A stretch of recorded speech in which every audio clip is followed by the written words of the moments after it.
বিস্তীর্ণ বিল এলাকায় সোনালী ধানের গালিচা, ঝিরঝির হাওয়ায় দুলছে পাকা ধান, ঘাম ঝরানো ফসল কেটে তুলতে ব্যস্ত কৃষক। টুঙ্গিপাড়ায় জানুয়ারির প্রথম সপ্তাহে রোপণ করা হয় এসব ধান। এবার আবহাওয়া অনুকূলে থাকায় ভালো ফলনের স্বপ্ন দেখছেন কৃষক।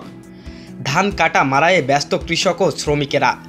তবে ন্যায্য মূল্য নিয়ে শঙ্কার কথা জানান তারা।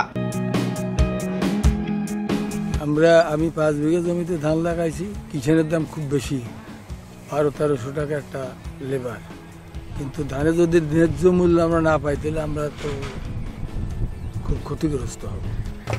1 বিঘা জমির দাম খরচাপাতি লইয়া 20,000 টাকা খরচ হয়, আর এই বাজার ধানের যে বাজার এতে হয় না, মূল্য আরো বেশি লাগে।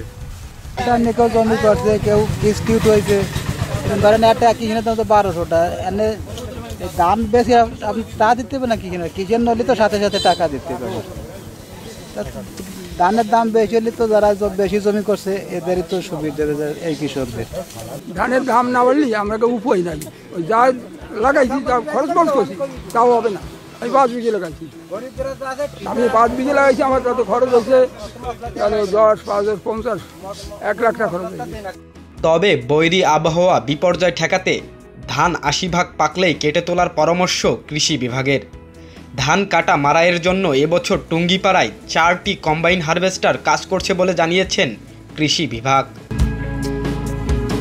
বর্তমান আবহাওয়ায় ঝড় বৃষ্টি এবং ঝড় বৃষ্টিপাত রয়েছে, তা আমরা এক্ষেত্রে কৃষকদেরকে ধান 80% পরিপক্ক হলেই কর্তন করার পরামর্শ দিয়ে যাচ্ছি।